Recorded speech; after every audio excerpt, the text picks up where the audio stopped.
अब तेरी नौकरी के चक्कर में सारी अच्छी लड़कियों की शादी हो गई। अब मिलती है तो किसी की नाक बड़ी है, किसी का मुंह। अरे माँ, तुम भी ना सुबह सुबह फिर से रेडियो की तरह शुरू हो गई। पर वैसे भी लड़की के चेहरे से क्या फर्क पड़ता है माँ, लड़की अच्छी होनी चाहिए बस। वैसे देख, मेरे पास कुछ लड़कियों की फोटो है, तू जरा देख कर पसंद कर ले। फिर सुमित्रा आरुष को कुछ लड़कियों की फोटो दिखाती है। जब तक मैं देखूंगा नहीं ना, तब तक माँ मेरे पीछे ही पड़ी रहेगी। अब हाँ, ये माँ, ये देखो, ये लड़की ठीक है। सुमित्रा फोटो देखकर खुश हो जाती है और अपने बेटे को मिठाई खिलाती है। अरे वाह, मैं सास बनने वाली हूँ, मैं सास बनने वाली हूँ। मैं बहू पर हुक्म चलाऊंगी, उसे तंग करूंगी, बड़ा मजा आएगा। ये सब तो सोच सोच कर ही मेरे पेट में गुदगुदी सी होने लगी है। फिर सुमित्रा आरुष और लाली की शादी करवा देती है। माँ, मैंने जो फोटो देखी थी वो तो किसी और ही लड़की की थी। वो तो कितनी सुंदर थी, और ये इतनी मोटी। अरे जमाई बाबू, वो का है ना, वो जो फोटो आपने देखी थी वो हमारी लाली बिल्कुल वैसी ही थी, पर उसे खाना थोड़ा ज्यादा चाहिए तो इसलिए बस थोड़ी सी मोटी हो गई। बाकी हमारी लाली बहुत संस्कारी है। माँ, मुझे नहीं करनी इस मोटी लड़की से शादी। अब तू सोचेगा कि 30 की उम्र में तुझे कोई आलिया भट्ट जैसी लड़की मिल जाए, तो ऐसा तो नहीं होगा ना। और वैसे भी शादी के बाद अपने आप ही दुबली हो जाएगी। अब देख तिवारी जी की बहू को, वो कितनी मोटी थी, अब देख माचिस की तीली जितनी दुबली हो गई है। वैसे भी मैं हूँ ना इसको दुबली करने के लिए। मैं इससे इतना काम करवाऊंगी, इतना काम करवाऊंगी कि ये अपने आप ही दुबली हो जाएगी। अब बैठ जा चुपचाप और मेरा दिमाग मत खराब कर। शादी के बाद मुंह दिखाई में मोहल्ले की सभी औरतें लाली को देखने आती हैं।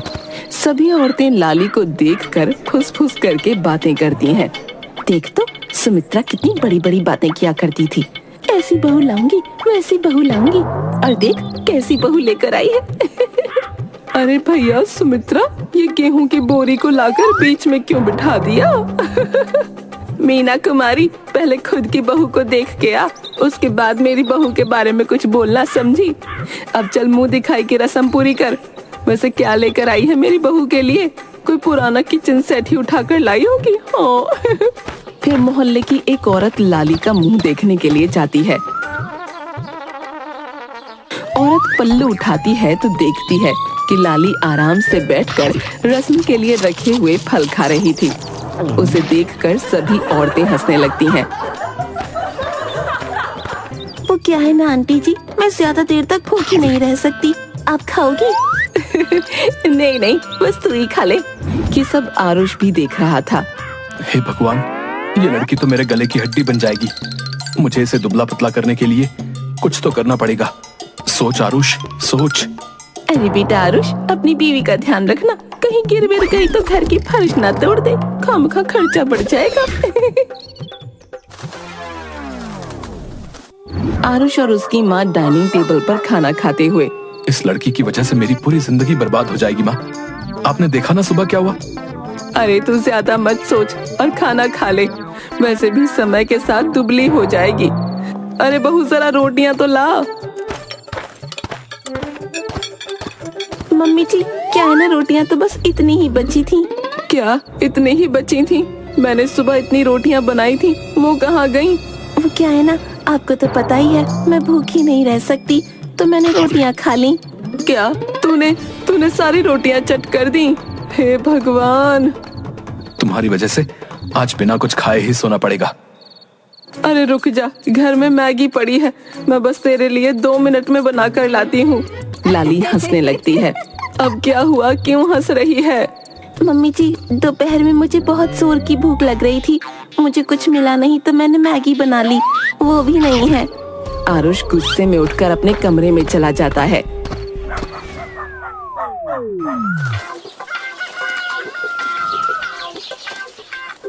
अगले दिन आरुष एक लड़की के साथ घर में आता है। मम्मी जी, क्या हुआ? इतना जोर से मत चिल्ला, कहीं भूकंप ना आ जाए। मम्मी जी, ये देखिए ना, आपके बेटे मेरे होते हुए दूसरी शादी कर ली। अरे अगर दूसरी शादी करनी थी तो मेरी जिंदगी क्यों बर्बाद की? अभी तो शादी को 2 दिन भी नहीं हुए। वैसे बेटा, लड़की तो बहुत सुंदर है, पर पहले ही कह देता तो मैं इसे तेरे लिए कभी न लाती। तू कहे तो तलाक के कागज तैयार करवा दूं। लाली और जोर जोर से रोने लगती है। नैना, मेरी माँ, रोना बंद कर। मैंने कोई दूसरी शादी नहीं की है। और माँ, वैसे भी ये शादीशुदा है। ये डाइटिशियन है। जया, मैंने लाली के लिए एक डाइटिशियन हायर की है। ये इसका वेट कम करने में इसकी मदद करेगी। वैसे अच्छा है, इसी बहाने घर का थोड़ा अनाज बच जाएगा। मैम, आप इतना ऑयली मत खाइए। आज से मैं आपको जो कहूँगी आपको वही खाना है।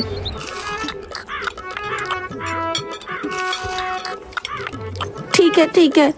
जया लाली के हाथ में से समोसा ले लेती है। मैम, ये आपका सैलेड। लाली सलाद खाकर मुंह बनाती है और फिर टेबल पर रखा हुआ मसाला उसमें डालने लगती है। अरे मैम, आपके लिए सही नहीं है। अब तू सिखाएगी कि मेरे लिए क्या सही है क्या गलत। ए लड़की, और सलाद लेकर आ। नहीं मैम, आपके लिए इतना ही बहुत है। इससे ज्यादा आप नहीं खा सकती। क्या? इतने से मेरा क्या होगा? मुझे और खाना है। नहीं लाली, तुम्हारे लिए इतना ही बहुत है। लाली उठकर अपने कमरे में चली जाती है। लाली इधर उधर देखती है और फिर दरवाजा बंद कर देती है।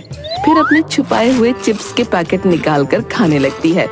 समोसे की कसम, अगर इस डाइटिशियन को ऐसे भगा नहीं दिया तो मेरा नाम भी लाली नहीं।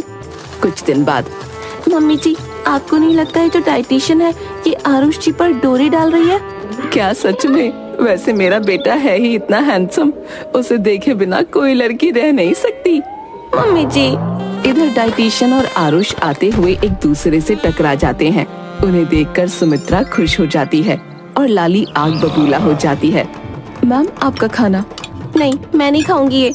आज हमारी शादी को पूरा 1 महीना हो गया है, तो इस खुशी में आज मैं भी पालक पनीर और छोले भटूरे ही खाऊंगी। नहीं मैम, आप ये नहीं खा सकती। ये आपकी हेल्थ के लिए बिल्कुल अच्छे नहीं है। हाँ लाली, ये सही कह रही है। आप बहुत तरफदारी करते हैं इसकी, और देख रही हूँ तो मेरे पति पर बहुत डोरे डाल रही है। निकल जा मेरे घर से। मैम, आप बहुत गलत सोच रही हैं। ऐसा कुछ नहीं। सब दिखाई देता है मुझे, क्या सही है और क्या गलत। अब निकल जा चुपचाप मेरे घर से। और उसे धक्के देकर बाहर निकाल देती है। लाली, ये क्या किया तुमने? वो बेचारी तो तुम्हारी मदद ही कर रही थी। अरे क्या खाक मदद कर रही थी? मेरी नाक में दम कर रखा था उसने। और वैसे भी वो दिन भर बस आप पर डोरे ही डालती रहती थी और खाना खाने लगती है। अच्छा ठीक है, तो तुम्हें लगता है कि वो मुझ पर डोरे डालती थी? तो एक काम करते हैं, तुम्हें एक कैंप में भेज देते हैं, जहाँ पर ट्रेनर्स तुम्हें तुम्हारा वजन कम करने में मदद करेंगे। 1 महीने में ही तुम्हारा वजन बहुत कम हो जाएगा। अगली सुबह लाली बैग पैक करके कैंप के लिए चली जाती है। लाली के जाने के बाद अगली सुबह, हाय, सोचा था बहू आ जाएगी तो उस पर हुक्म चलाऊंगी, पर बहू के आने के बाद भी मुझे ही काम करना पड़ता है। हाय रे मेरी किस्मत। 1 महीने बाद, माँ, आज मैं बहुत खुश हूँ। आज लाली का कैंप खत्म हो गया है। मैं तो ये देखने के लिए बहुत ही एक्साइटेड हूँ कि वजन कम होने के बाद वो कैसे दिखेगी। हाँ बेटा, सच में उतावली तो मैं भी हूँ बहू का वजन कम हो जाए। वो जल्दी जल्दी और ज्यादा काम करेगी। हाँ, फिर मेरी छुट्टी। तभी डोर बेल बजती है। लगता है बहू आ गई। वो दोनों दरवाजा खोलते हैं तो देखते हैं कि लाली और भी ज्यादा मोटी हो गई थी। लाली, ये तुमने क्या किया? तुम तो पहले से भी ज्यादा मोटी हो गई। आरुष जी, वो क्या है ना, वो लोग मुझसे बहुत एक्सरसाइज करवाते थे। इस वजह से मुझे बहुत ज्यादा भूख लगती थी। तो आपको तो पता ही है, मैं भूखी नहीं रहती हूँ, मुझे चक्कर आने लगते हैं। तेरा कुछ नहीं हो सकता बहू। कुछ दिनों बाद ऑफिस से आते समय आरुष को एक होर्डिंग दिखता है जिस पर चर्बी घटाने के बारे में लिखा होता है और हॉस्पिटल का नाम और पता लिखा होता है।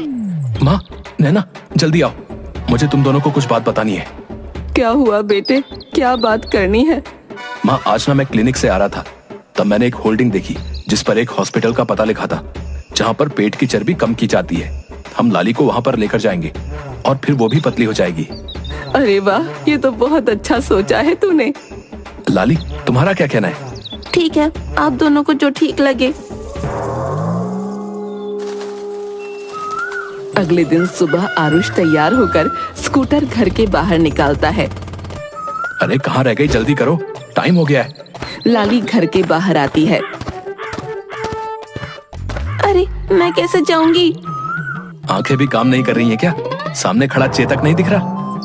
अरे वो तो सही है, लेकिन मुझे स्कूटर चलाना नहीं आता। अरे कमअक्ल, तुम्हें चलाना नहीं है, मैं चला लूंगा। आपको क्या लगता है मेरे साथ आप स्कूटर पर बैठ जाओगे? अरे आओ आओ, बैठो तुम। आपकी मर्जी, मुझे क्या, चलिए। स्कूटर पर बैठने लगती है। आरुष आगे स्कूटर के हैंडल पर चिपक जाता है। अरे अरे रुको, तुम उतरो जरा। हाय राम, अब सांस आई।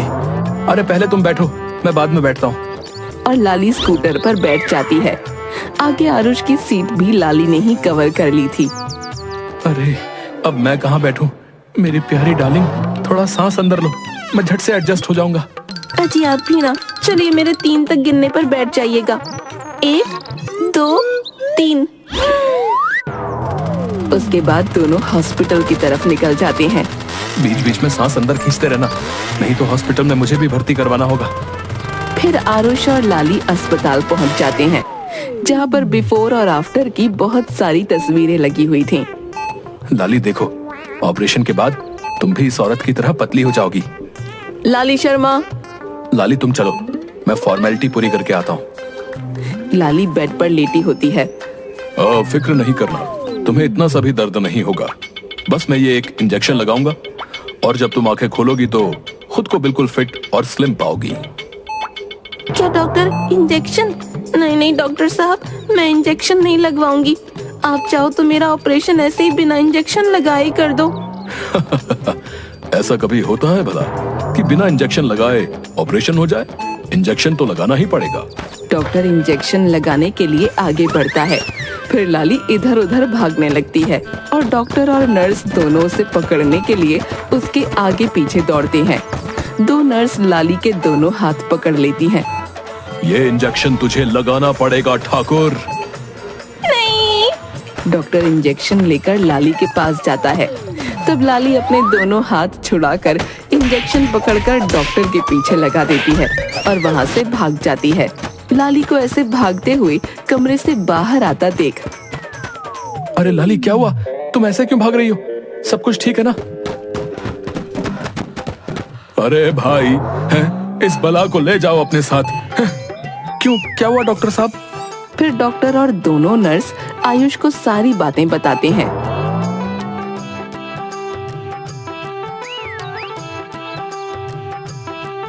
आरुष लाली की तरफ देखकर सर पर हाथ मारता है और बैठ जाता है।